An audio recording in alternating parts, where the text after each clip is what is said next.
Take your hand off that counter, Victor Harlan snaps, stepping from his glass office as the downtown bank goes still. Malcolm Reed keeps one palm beside the certified check. His dark coat is plain, his face calm, but every teller sees the number printed across the paper. Victor snatches the check before Nina can finish the verification. Men like you do not walk into my bank with numbers like this. A woman in the waiting chairs lifts her phone, recording beneath her purse. The wall clock reads 10:42 a.m. Before this goes further, subscribe for more Justice Core stories. And comment where you are watching from. Malcolm says, call the private verification line. Victor laughs. I decide what gets verified here. He holds the check over a small metal tray and flicks his lighter. Nina stops breathing. Malcolm only watches the flame touch the corner right in front of everyone, as if Victor has just burned his own future. The flame eats through the corner of the check, and the smell of burned paper spreads across the marble counter. Victor drops the blackened piece into the tray. There, fraud removed. A man near the deposit slips chuckles, then stops when Malcolm does not flinch. Malcolm looks at Nina, not Victor. You saw him refuse the call. Nina's fingers hover above her keyboard. A red notice flashes once, then vanishes when Victor slams his palm over the screen. Do not touch that file, he warns. The security guard steps closer, hand resting near his radio. Customers shift back, as if Malcolm is the threat. Malcolm reaches into his coat slowly and places a folded note beside the ashtray. It carries an old bank seal stamped in blue ink. Victor sees the seal, and his jaw tightens for half a second. Then he smiles wider, loud enough for the room. Escort him out. But Nina has already read the name. The guard stops 2 steps from Malcolm, waiting for Victor's order to turn into permission. Victor points at the lobby doors. This man is trespassing. Malcolm keeps his voice low. I came to verify a certified check. You came to perform, Victor says. People like you always think a suit of paper makes you important. The woman recording lowers her purse an inch. Her camera catches the ashtray, the burned corner, and Victor's hand still holding the lighter. Nina stares at the folded note. The old seal matches the one framed behind Victor's desk, the seal from the bank's founding charter. Her face changes. Victor notices. Nina, step away from that counter. Malcolm turns slightly toward her. You do not have to speak yet. A hush moves through the lobby. The security guard looks from Malcolm to the seal, then to the portrait of Elijah Reed on the wall. Victor misses that look completely and keeps his hand raised. Lower your hand, Malcolm says, still calm. Victor laughs at the order because the badge clipped to his own jacket says branch manager, and the crowd has already given him the room. You do not command anyone here, Victor says. He grabs the folded note and lifts it like trash. Another fake document? Nina's voice breaks before she can stop it. Mr. Harlan, that seal is restricted. Victor turns on her. One more word, and you are done. The threat lands harder than the burned check. Nina looks down, but her hand slides toward the print key. The young woman keeps recording. The phone catches Victor's face, Malcolm's stillness, and the old portrait behind them. Malcolm watches Victor crush the note in his fist. Call the private line, Malcolm says again. Victor steps closer, smiling. I will call security, then police. Behind him, the computer screen flashes red again, executive review, active. Every teller sees it before Victor turns around. Victor whips toward the screen, and the lobby follows his eyes. The red warning sits there like a verdict. Executive review, active. He slams the monitor down so hard Nina jumps. System error, he barks. Malcolm looks at the burned check in the tray. You should have made the call. The words drain the sound from the room. The security guard lowers his hand from the radio. The woman recording steps closer. A customer near the rope line whispers, why would the system do that? Victor grabs the ashtray and shoves it behind the counter, but black flakes scatter across the marble. Nina hits print. A machine behind her starts coughing out paper. One sheet slides free with Malcolm Reed's name at the top, and a line Victor never meant the lobby to see. Victor lunges for it. Malcolm does not move, because the first page is not a receipt.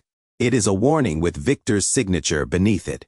At 7:13 that morning, Malcolm Reed stands inside his father's house with a key pressed in his palm. The front door sticks. The hallway smells of dust and lemon oil. A half-packed box sits near the stairs, marked Elijah's study. Malcolm does not open it first. He looks at the framed photo by the coat closet. Elijah Reed stands outside the first branch of Reed National Bank.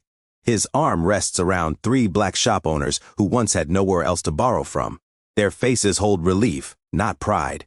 A floorboard creaks behind him. His mother, Ruth, steps from the kitchen. "You do not have to go there today." Malcolm keeps his eyes on the photo. "If I wait, they bury his name deeper."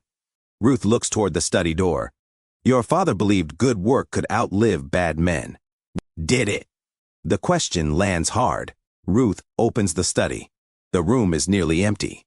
The shelves have gaps where neighbors carried away legal books, old ledgers, and plaques. The desk remains, dark walnut, scratched at the edges. Elijah never replaced it, even after the bank grew rich enough for glass offices and marble floors. Malcolm crosses to the desk and touches a burn mark near the corner. He remembers being 9, watching his father work late while angry callers demanded he stop helping families they wanted pushed out. Ruth pulls open the bottom drawer. It sticks halfway. Malcolm kneels and helps her tug it free. A flat leather folder slides forward, brown and cracked, wrapped with a faded blue ribbon. Ruth steps back. "He told me not to touch it unless the board turned against the charter." Malcolm loosens the ribbon. Inside sits a certified check inside a clear sleeve. The amount stops his hand. Beneath it lies a steel blue seal pressed into thick paper. The edge reads, "Founding Trust Authority, Reed National Bank." A folded note rests under the seal. Malcolm opens it. "If they forget who this bank was built for, make the call." Under the sentence is a phone number Malcolm has never seen, and his father's signature, sharp and steady. Ruth watches him read it twice. "Your father said power without service rots from the inside." Malcolm slides the note back into the folder. "Who is Victor Harlan?" Ruth's face tightens. That answer tells Malcolm enough before she speaks. "He runs Branch 7 now," she says. "Downtown." He smiles at donors and shuts the door on people who helped build this city. Names. Ruth lifts envelopes tied with string. Mr. Carter's Bakery, denied after 28 years of deposits. Denise Holloway's Salon, account frozen 2 days before rent. The Harris Brothers, missing loan records. Every complaint comes back stamped reviewed. Reviewed by Victor? Mostly. Malcolm opens one envelope. A handwritten letter shakes across the page. The salon owner begs for access to her money. Her rent deadline sits circled in red. Her last line reads, "I do not know what I did wrong." Malcolm folds the letter slower than before. Ruth touches his sleeve. "Do not walk in there angry." "I am not angry." She studies him. "That is what worries me." A knock hits the front door. Malcolm closes the folder and moves into the hallway. Through the narrow glass, he sees Mrs. Holloway from the salon standing on the porch, wearing a black work apron over her church dress. Her eyes look tired. "Is your mother here?" Ruth comes behind Malcolm. "Denise?" Mrs. Holloway grips a brown envelope against her chest. "The bank sent another notice. They say my records do not match. I have 1 day." Malcolm looks down at the envelope. Reed National Bank sits in bold letters across the top. Branch 7. Victor Harlan's printed name waits at the bottom. Mrs. Holloway sees the leather folder in Malcolm's hand. "You are Elijah's son." "Yes, ma'am." Her voice lowers. "Then please tell me your father did not leave us with nobody." Malcolm does not answer fast. He looks at the porch, the notice, his mother, then the old photo in the hallway. At 8:06 a.m., he walks upstairs and changes into a plain dark coat instead of the tailored suit hanging in his closet. He removes his watch and places the folder inside a worn leather bag. Ruth blocks the front door. "Why dress like that?" Malcolm meets her eyes. "Because I need to know how they treat a man when they think he has no one behind him." She steps aside, but fear stays in her face. Outside, Mrs. Holloway waits by the gate, holding the notice. Malcolm takes a photo of Victor's name, then puts the phone away. He does not call the number yet. He closes his bag and starts toward the branch, where his father's portrait watches the lobby. Malcolm reaches Branch 7 at 9:18 a.m. The bank sits between a law office and a watch store, all glass and brass. Reed National Bank is carved above the doors in letters his father called a promise. Malcolm does not walk straight to the counter. He steps inside, adjusts his leather bag, and stands near the brochure rack. The lobby is full. A couple waits beside the mortgage desk. A driver holds a pouch. Two businessmen speak low near the rope line. Behind the counter, Nina Alvarez moves from customer to customer with quick hands and careful eyes. She smiles, but the smile never reaches her face when the glass office door opens. Victor Harlan steps out. His gray suit looks expensive. His silver nameplate catches the light. Every teller notices him before he says a word. An elderly black woman stands at the service desk with a folder pressed to her chest. Malcolm recognizes her from his mother's envelopes. Mrs. Holloway.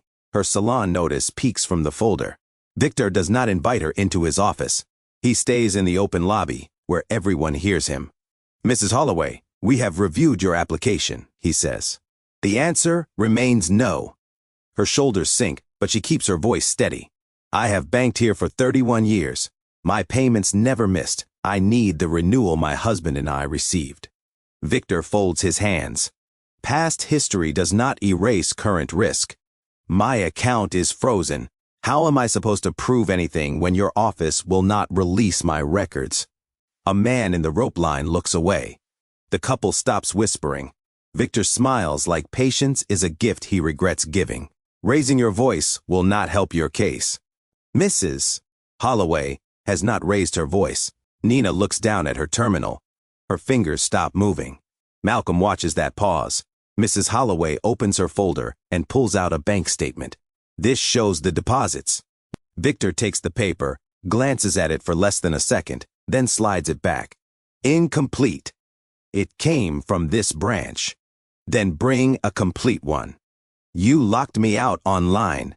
Victor's smile thins. Next customer. The words hit the lobby harder than a shout. Mrs. Holloway stands there for one more breath. Her hand trembles around the folder. Nina reaches toward the desk as if she wants to speak, then stops when Victor turns his head. Malcolm sees the warning in his eyes. Nina steps back. Victor returns to his office without taking the folder. The blinds stay open, but his presence stays in the room like a locked door. Mrs. Holloway passes Malcolm on her way out. She does not know him yet. Still, her face carries the same question from his mother's porch. Did Elijah leave us with nobody? Malcolm waits until she exits. Then he joins the line. When he reaches Nina's window, she looks up and gives him the service smile. It flickers when she sees the leather folder in his bag.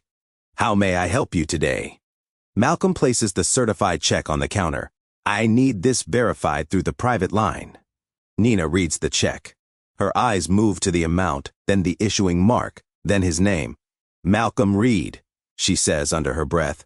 Victor's office door clicks behind her. Malcolm hears it. Nina scans the check. The terminal loads slowly. A blue notice appears first. Then a red frame locks around the file. Restricted verification required. Executive review only. Founding trust flag, active. Nina's face drains. Malcolm keeps his voice low. Please follow the instruction on the screen. Victor reaches the counter before Nina answers. Problem? Nina swallows. The system requests executive review. Victor leans over the screen. Briefly, his mask cracks. His eyes jump from the notice to Malcolm, then to the check. He lowers his voice, but Malcolm hears every word. Clear that screen. Nina does not move. Sir, I cannot clear a restricted file. Victor grips the counter edge. Step into my office. Nina looks at Malcolm. Fear sits in her eyes now. Malcolm gives her one small nod. Not permission. Support. Victor pulls her aside near the glass wall, far enough to pretend privacy. Do not touch that file again. Do not print. Do not call anyone. Do you understand me? Nina nods once, but her eyes cut back to the terminal. Malcolm sees it. Victor returns with his smile restored. Mr. Reed, this check has irregularities. We will hold it for review. Malcolm places his hand beside the check. Then call the private verification line. Victor's smile dies at the edges. No. Nina stops breathing again. Malcolm looks from Victor to the red notice glowing on the screen. Why not? Victor looks at Malcolm as if the question insults him. Because I said no, he says, louder now. The couple near the mortgage desk turns. The driver with the pouch stops checking his watch. The two businessmen lean back from the rope line, giving themselves distance from Malcolm. Victor notices the attention and uses it. This branch has standards, he says. We protect our customers from suspicious instruments and the people who bring them in. Nina lowers her eyes, but her fingers stay close to the keyboard. Malcolm keeps his hand beside the check. A certified check is not suspicious because of who carries it. A soft laugh comes from the man near the deposit slips. He wears a navy blazer and polished shoes. His wife touches his arm, but he smirks anyway. Victor hears it and grows taller. Sir, you are causing a disturbance. I asked for verification. You asked to embarrass this institution. The word embarrass spreads across the room like permission. A woman whispers into her husband's ear. Another customer lifts her chin and studies Malcolm's coat, his plain shoes, his worn leather bag. Malcolm sees every glance. He does not lower his head. Victor turns toward the corner. Mr. Lewis. The security guard steps from beside the entrance. He is older, broad-shouldered, with gray at his temples and a radio clipped to his belt. Stand by this gentleman, Victor says. If he refuses to leave, we will handle this properly. Mr. Lewis moves closer, but his eyes fall on the check before they reach Malcolm's face. Then he sees the name, Malcolm Reed. For 1 second, the guard stops. Victor misses it. Nina does not. Malcolm sees it too, but says nothing. Mr. Lewis clears his throat. Sir, is there an active threat? Victor's smile hardens. The threat is fraud. Malcolm turns to the guard. There is no threat. I am waiting for the private verification line. Mr. Lewis looks at Victor. Policy says restricted checks need confirmation before removal. Victor's eyes sharpen. Policy also says the branch manager controls lobby security. The guard steps back half an inch. Not enough to refuse. Enough to think. Victor points toward the door. Mr. Reed, you have 10 seconds to leave this bank. The young woman in the waiting area rises from her chair. She still holds her phone low, half hidden by her purse strap. Her camera now catches Victor's finger aimed at Malcolm's chest. Malcolm looks at the clock above the teller windows. Please note the time. Nina glances up. Victor snaps. Do not write anything. A child near the coin machine starts to cry. His mother pulls him close, watching Malcolm like the danger stands on the wrong side of the counter. Malcolm speaks to Victor, not the crowd. I will leave after the check is verified. You will leave before police arrive, Victor says. The word police changes the air. The man in the navy blazer mutters, about time. Malcolm finally turns toward him. The look is steady, not angry, and the man's smirk fades. Victor seizes the moment. You see, he is intimidating customers. I looked at him, Malcolm says. You stared him down. He laughed while you accused me. Victor steps closer. I do not need your lecture in my lobby. Nina's terminal flashes again. She moves her thumb across one key, then another. A printer behind her wakes with a low click. Victor turns his head. Nina freezes. Why is that machine active? He asks. A balance form, Nina says. Her voice is thin, but the paper slides out face down. She reaches for it and places another blank form over it before Victor can see the header. Malcolm notices the corner of the page. Transaction exception history. Victor turns back before Malcolm can read more.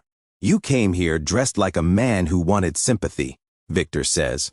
You walked in with a check you could not explain. Now you want an audience. Malcolm's jaw tightens for the first time. I do not need sympathy. Then take your paper and go. Victor grabs the check. Nina reaches out. Sir, restricted items cannot leave the counter. Victor glares at her so sharply, she pulls her hand back. The young woman steps closer again. Mr. Lewis shifts his weight toward the counter. The lobby watches. Divided between fear and curiosity, Malcolm keeps his voice calm. Call the line. Victor lifts the check high enough for everyone to see. No, he says. I am done playing along. His other hand goes toward the lighter on his desk. Nina's covered printout slips an inch from beneath the blank form, and Mr. Lewis reads the first line before Victor sees him looking. His face changes, but he says nothing yet, not with customers watching so closely. Victor's fingers close around the lighter. Nina moves before the flame appears. "Sir, you cannot destroy a restricted instrument." Victor turns on her. "You are one warning from unemployment." The printer behind her clicks again, as if it refuses to stay quiet. The covered page slides farther out. Mr. Lewis sees more of the header now, and his grip tightens around his radio. Malcolm places both hands on the counter. The simple motion stops the lobby. "I am not leaving," he says, "until this bank answers for what it did." Victor laughs once, sharp and empty. "Answers? To you?" Malcolm looks past him, to the old portrait on the wall. Elijah Reed's face watches the lobby from behind glass, half hidden by the reflection of ceiling lights. "To the people you keep pushing out," Malcolm says. A woman near the deposit slips, lowers her eyes. The driver with the pouch shifts closer, not away. The young woman recording steadies her phone with both hands now. Victor senses the room moving and snaps his fingers at Mr. Lewis. "Escort him out." Mr. Lewis does not move fast enough. Victor's voice rises. "Now." Malcolm turns to Nina. "Please record the time." Nina looks at the clock. 9:46 a.m. "Manager's name?" Victor steps toward her. "Do not answer him." Nina's throat moves. "Victor Harlan, branch manager." "Refusal to verify restricted check," Malcolm says. "Refusal to follow executive review instruction. Attempted removal of protected document." Victor leans over the counter so close Nina steps back. "Type one word of that, and you will never work in banking again." Nina's hand hovers above the keys. Fear holds her in place. Malcolm sees it, and his voice softens without losing force. "You do not have to risk your job for me," he says. "Only tell the truth when asked." Victor smiles, thinking the fear has won. "There will be no asking," he says, "because this ends now." He points at the door again. 10 seconds.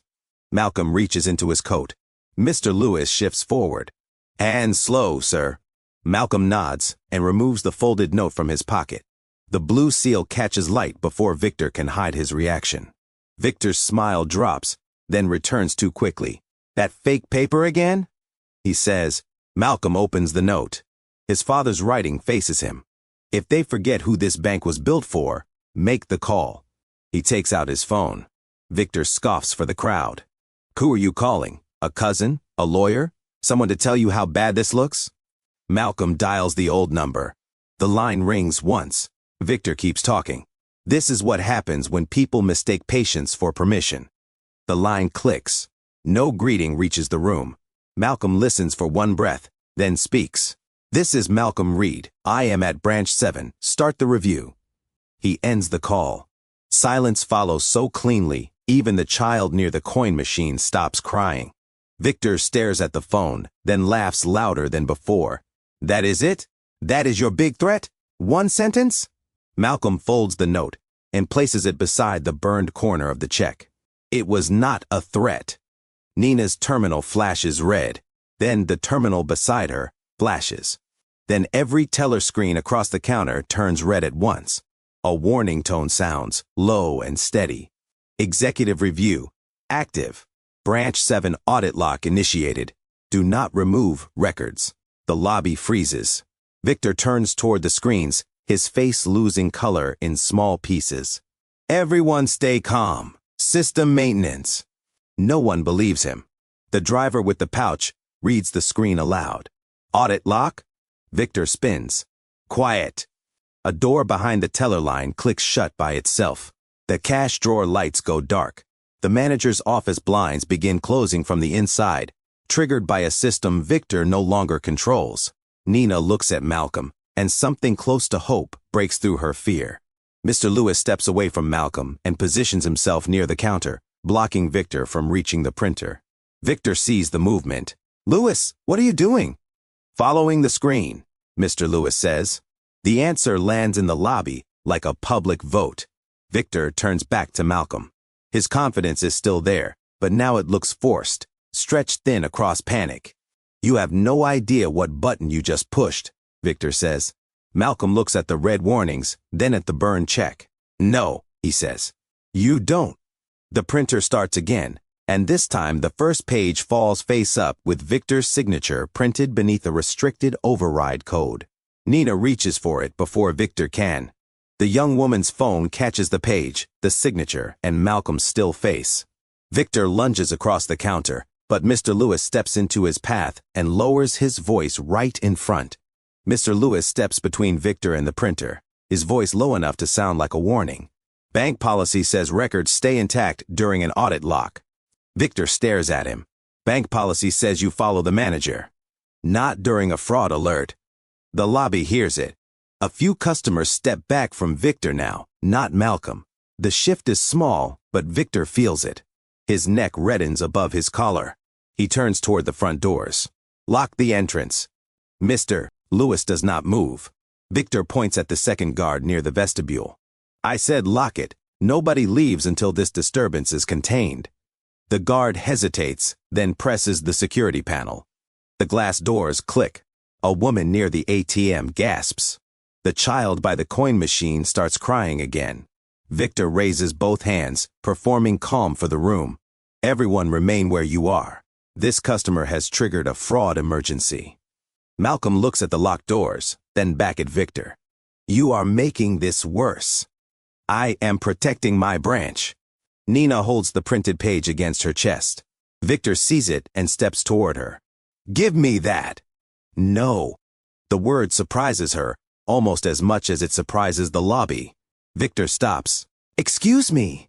Nina's fingers tighten around the paper. The screen says do not remove records. You work for me. I work for the bank. The young woman recording lifts her phone higher. Victor notices the lens and snaps at her. Put that away. She does not. Victor turns back to Nina, his voice dropping into something colder. You are making a career decision in front of strangers. Nina looks at Malcolm. He gives her nothing dramatic. Only steady eyes, letting her choose. She slides the printed page under a clear transaction shield and presses both palms on top of it. He has done this before. The words land quietly, then spread. Mrs. Holloway's name appears on the corner of the page. Beneath it, 3 override codes sit beside Victor's initials. Victor lunges. Nina pulls back, but he catches the shield and drags it toward him. Papers scatter across the counter. Mr. Lewis grabs Victor's wrist before the record reaches the shred bin. Release me, Victor says. Not with bank records in your hand. Victor yanks free and straightens his jacket. His smile returns, thin and dangerous. Fine. Since everyone wants procedure, we will use procedure. He storms into his glass office and grabs the desk phone. The blinds are half closed now, cutting his face into narrow strips. He punches a number from memory and watches Malcolm through the glass. Malcolm stands in the same place. That calm eats at Victor more than shouting would. The call connects. Victor turns his back to the lobby, but the office door stays open. Caleb, it is Harlan. I have a problem at Branch 7. A customer walked in with a flagged instrument, caused a scene, and now my staff is refusing direction. He pauses. His shoulders loosen. Yes, that name. Another pause. Victor glances at Malcolm, then smiles. I thought so. I will keep him here. He hangs up slowly, now wearing the look of a man who believes the cavalry is already crossing the street. Victor comes back into the lobby. Good news, Mr. Reed. Regional Review has been notified. Malcolm watches him. And what did they tell you? To keep you here. The line unsettles the room. Victor enjoys that. You wanted attention. Now you have it. Nina's terminal flashes again. A new file window opens, then locks before she can click it. The title shows for 1 second. Legacy Account Review. Nina sees it. Mr. Lewis sees it. Victor does not. Malcolm sees all 3 reactions. Victor points to the waiting area. Sit down. Malcolm stays at the counter. No. The word is quiet, but it carries. Victor steps closer. You are detained inside this branch until the review team arrives. You do not have authority to detain me. I have locked doors, security, witnesses, and a regional executive on the line. You have witnesses, Malcolm says. That part is true. The young woman moves beside Mrs. Holloway, who has returned just outside the glass doors. She looks through the locked entrance, holding the brown envelope that started her morning. Her eyes find Malcolm. He sees her. Victor sees her too and points toward the doors. Do not let that woman in. Mrs. Holloway knocks once on the glass. Inside, Nina's printer starts again. Victor turns, his smile fading. This time, the machine prints a page with no customer name at the top, only one line in bold. Emergency board notification sent. The room goes silent while Victor reads it, and for the first time, his hand shakes above the counter in public. Victor reads the board notification twice, as if the words might change. They do not. Emergency board notification sent. He snatches the page from the printer and crushes it in his fist. Another system error. Nina points at her screen. Then why did your access just lock? Victor turns toward her terminal. His manager code sits in a red box. Access suspended pending review. Under it, a list of files opens one by one, then locks before he can stop them. Denied business renewals. Fee override logs. Frozen account exceptions. Pre-sale property holds. Nina's hand covers her mouth. Malcolm watches the file names, and each one feels like a door opening inside his father's house. This is no longer one check. This is a trail. Victor moves behind the counter. Get away from that computer. Nina does not move. These are customer records. They are internal records. They show fees added after approval. Victor reaches for the keyboard, but Mr. Lewis blocks him again. Sir, Mr. Lewis says, audit lock means no manual interference. Victor glares at him. You picked the wrong side. Mr. Lewis looks at Malcolm. His voice lowers, but the lobby still hears enough. Your father once sat at my mother's kitchen table and saved our home. I was 12. I saw his name on your file, and I should have spoken sooner. Victor him. You picked the wrong side. Mr. Lewis looks at Malcolm. His voice lowers, but the lobby still hears enough. Your father once sat at my mother's kitchen table and saved our home. I was 12. Freezes. Lewis. The guard does not turn. I am speaking now. A sound moves through the lobby, not loud, but alive. Customers look from Malcolm to the portrait on the wall. The connection is not clear yet, but the name starts to matter now. Malcolm gives Mr. Lewis one small nod. Thank you. The young woman with the phone steps forward. My grandmother is outside. Victor turns on her. Stay out of this. She came here 3 times, the woman says. And I recorded you every time. The lobby shifts again. Victor points at the phone. You cannot record inside a bank. You locked us in, she says. And you burned his check. Mrs. Holloway knocks on the glass once more. Her brown envelope is pressed to the door. A teller near the far window looks at Nina, then presses the entrance release before Victor can stop her. The door clicks open. Mrs. Holloway walks in slowly. The lobby parts for her. Victor storms toward the teller who released the door. You are done too. Nina raises her voice for the first time. No one deletes anything. No one touches the records. Her screen opens another report. Names scroll down the page. Carter Bakery, Holloway Salon, Harris Brothers Plumbing, Davis Childcare. All marked high risk after manual review. Malcolm reads silently. Nina points to a column. The fees were added after loan approval. Some accounts froze within 48 hours. Mr. Lewis leans closer. 48 hours before what? Nina scrolls down. A second table appears. Property transfer notes. Competitor purchase notices. Business closure flags. The driver with the pouch whispers, those blocks were bought up cheap. Victor laughs too fast. You are all making guesses from data you do not understand. Malcolm turns to him. Then explain it. Victor's mouth opens. Nothing comes out. The young woman taps her phone. Victor's voice plays from a past recording, clear and cold. People like your grandmother need to accept when a neighborhood outgrows them. Mrs. Holloway closes her eyes. The lobby hears the pain in the silence after the recording. Even the man in the navy blazer looks down. Victor lunges toward the phone. Mr. Lewis steps between them. "Do not touch her," he says. Victor points at Malcolm. "This is harassment. You planted them." Malcolm stays calm. "I did not know her name until today." Mrs. Holloway opens her envelope and pulls out the notice Victor sent. "But you knew mine." Nina takes the notice and matches the account number to the screen. The same override code appears beside Victor's initials. The proof tightens around him. Victor backs toward his office. "Regional will clear this up." Malcolm looks at the board alert still glowing on every screen. Regional already heard enough to send someone. Victor's eyes flicker. That is the first honest fear Malcolm sees. Mr. Lewis steps beside Malcolm. Nina steps from behind the counter with the printed logs. The young woman stands beside her grandmother, phone still recording.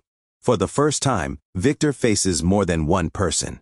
Malcolm lowers his voice. "Stay calm." Nina looks at him. "Why?" "Because he is not done lying." Victor hears that and straightens, trying to rebuild his authority. "When the review team arrives, I will say exactly what happened." Malcolm looks toward the glass doors. 2 black cars pull to the curb outside. "Good," he says. "Let him repeat himself in front of the right people." The first black car stops at the curb, then the second one pulls behind it. Victor sees them through the glass and straightens his jacket. His fear turns into a practiced smile, the kind he uses for donors and quarterly photos. "Everyone stay where you are," he says. "Regional leadership has arrived." Malcolm does not move. Nina gathers the printed logs against her chest.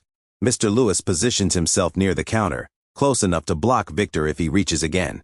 The young woman keeps her phone raised. Mrs. Holloway stands beside her granddaughter, envelope trembling in her hand. Victor walks to the center of the lobby as if he has called a meeting. "Ladies and gentlemen, I apologize for the inconvenience. A suspicious customer has created a fraud event, but this branch will handle it with full authority." The man in the navy blazer nods, eager to belong to the winning side again. Malcolm watches him, then looks back at Victor. The first car door opens. A woman steps out in a tailored navy suit. Her hair is pulled back. A thin silver case hangs from her hand. 3 board members follow her, older, silent, and focused on the front entrance. Victor walks toward the door before anyone else can speak. "Ms. Vale, thank you for coming so quickly."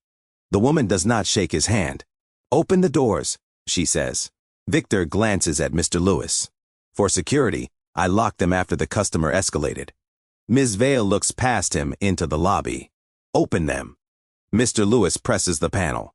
The lock releases with a clean click. The woman enters first. Her eyes move across the room, not fast, not slow. She sees the red screens. She sees Nina's papers. She sees Mrs. Holloway.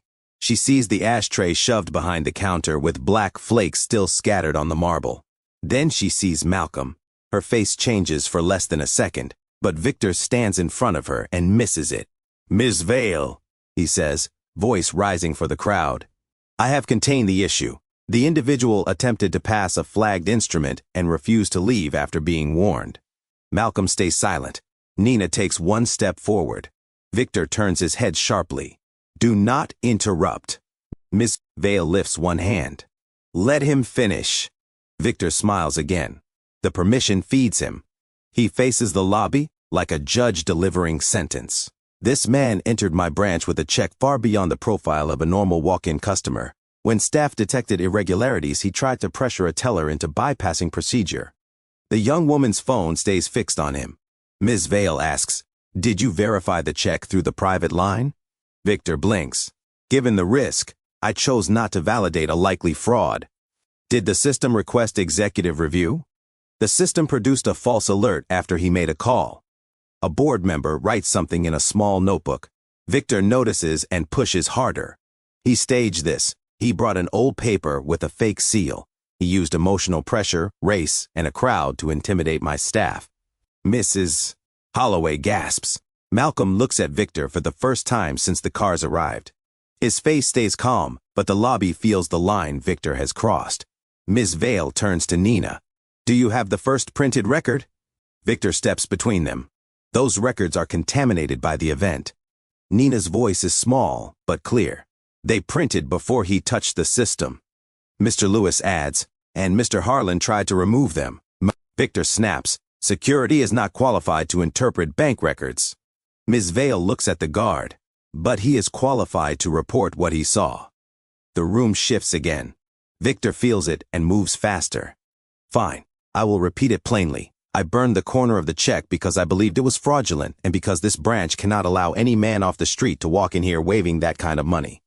Ms. Vale's eyes narrow. You burned it? Victor points toward Malcolm. In a controlled tray, yes. He had no right to bring that kind of money into my branch. The last two words hang in the air. The board members stop writing. Nina lowers the papers. Mrs. Holloway grips her granddaughter's hand. Malcolm looks toward his father's portrait, then back at Victor. Ms. Vale turns slowly, facing Victor in the center of the lobby. Her voice stays soft, which makes the question cut deeper. His branch? Nobody breathes. The man in the navy blazer stops nodding. The mother near the coin machine pulls her child closer. Even the second guard looks at Malcolm, waiting for the answer Victor never asked for. Victor's smile fades while every red screen keeps glowing behind him. Ms. Vale lets the silence stretch until Victor starts to sweat. Then she turns toward the lobby, not toward him. For the record, she says, my name is Cassandra Vale. I serve as board counsel for Reed National Bank. The board members stand behind her. Their faces give Victor no rescue. Cassandra looks at Malcolm. Mr. Reed, thank you for remaining present. Victor's mouth opens. Mr. Reed? The name moves through the room. Mrs. Holloway looks up at the portrait, then at Malcolm. Nina's eyes widen as the old seal in her hand finally makes sense. Cassandra faces Victor again. Malcolm Reed is not a random customer. He is the controlling heir to the Reed Founding Trust. That trust still holds authority over this bank's charter, including compliance review. Victor stares at Malcolm as if the plain coat has betrayed him. That is impossible, he says. Malcolm's voice stays even. You never asked. The young woman's phone captures Victor's face losing its shape. The man in the navy blazer steps away from him. Cassandra points to the ashtray. The check you damaged was part of a protected compliance audit. It was issued to test restricted verification procedures at Branch 7. Victor swallows. I believed it was fraudulent. You refused the verification line. He was aggressive. Nina steps forward with the records. Her hands still shake, but she does not stop. He asked for the line 3 times. Mr. Harlan told me not to touch the file. Cassandra takes the pages. Thank you, Ms. Alvarez. Victor turns on Nina. You do not know what you are reading. Mr. Lewis speaks before Nina can answer. I saw him grab the report. I saw him try to move it toward the shred bin. Victor points at him. You are security. Stay in your role. Cassandra looks at Mr. Lewis. His role today is witness. The guard nods once. Then I witnessed it. A low sound passes through the lobby. It is not applause. It is the sound of people seeing the room change sides. The young woman steps forward next. I have 3 recordings from before today. Victor stiffens. Those are edited. She taps her phone. His voice fills the room. People like your grandmother need to accept when a neighborhood outgrows them.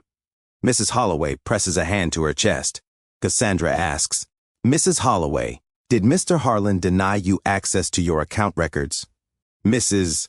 Holloway steps beside her granddaughter. He froze my account after I asked for my loan renewal. Then he told me to bring records his office locked me out of. Nina checks the printed report. Her account shows a manual freeze, same day as the renewal request. Cassandra looks at Victor. Your override code? Victor's lips move, but no answer comes. Malcolm finally steps closer.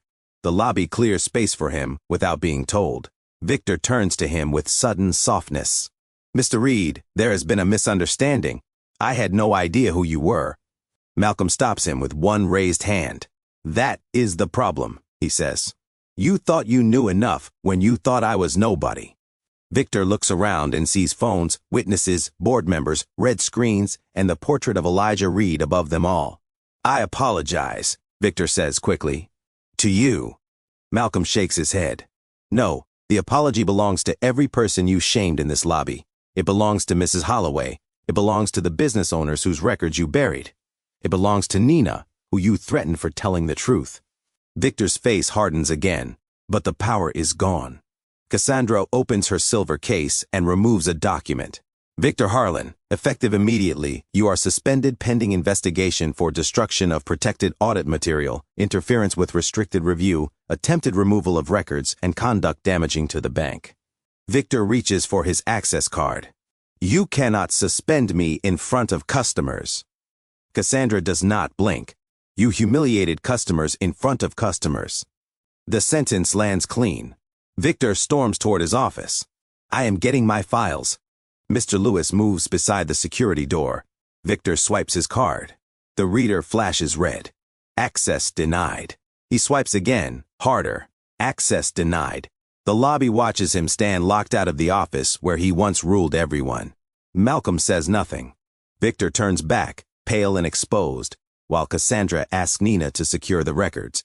Outside, another car pulls to the curb, and this time Victor recognizes the regional executive stepping out. The man is Caleb Ward, the voice Victor called for help. Caleb does not look at Victor first. He looks at Malcolm, then at the board counsel, then at the burned check. When he steps inside, Cassandra closes the silver case. Good, she says. Now we ask who protected him. Today, Caleb Ward stops inside the lobby and looks at the red screens before he looks at Victor. That choice tells everyone who still has power. Victor straightens anyway.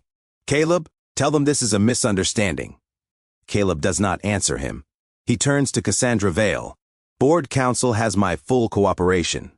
Victor's mouth falls open. I called you. Yes, Caleb says, and the call was recorded.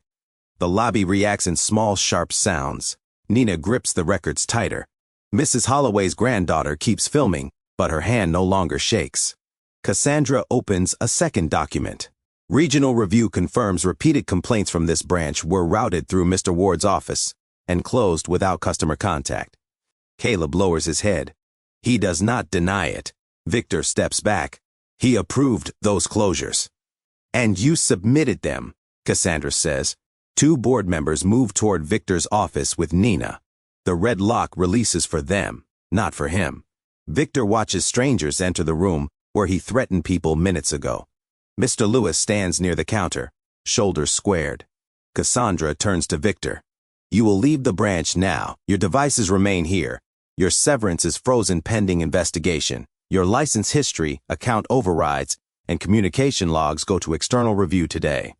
Victor points at Malcolm. You set me up. Malcolm looks at the burned flakes still scattered on the marble. No, I gave you the same procedure you denied everyone else. Victor has no answer. Mr. Lewis walks beside him to the door.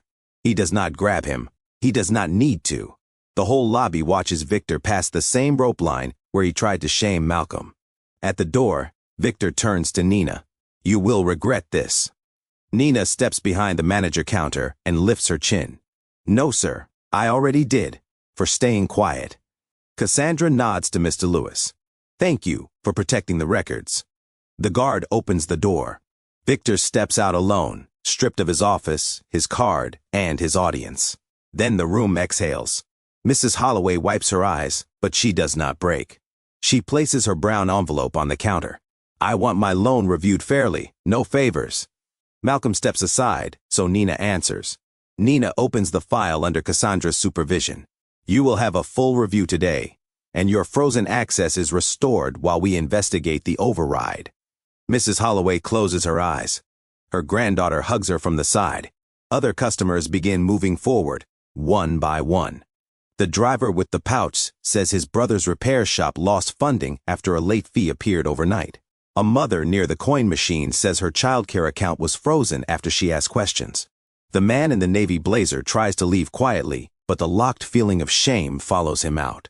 Malcolm does not celebrate. He asks Cassandra for one more thing. A 5-year audit, he says. Every denied small business loan, every frozen account, every manual fee. Start with black-owned businesses and any neighborhood flagged for redevelopment. Cassandra writes it down. Approved by board counsel. And Nina? Nina looks up. Malcolm says, the branch needs someone who protects records when power tells her not to. Cassandra turns to Nina. Interim branch director. Effective today, pending board vote. Nina covers her mouth. Then she lowers her hand and stands taller. I will do it. Mr. Lewis smiles for the first time. Days later, the lobby smells of fresh paint instead of burned paper.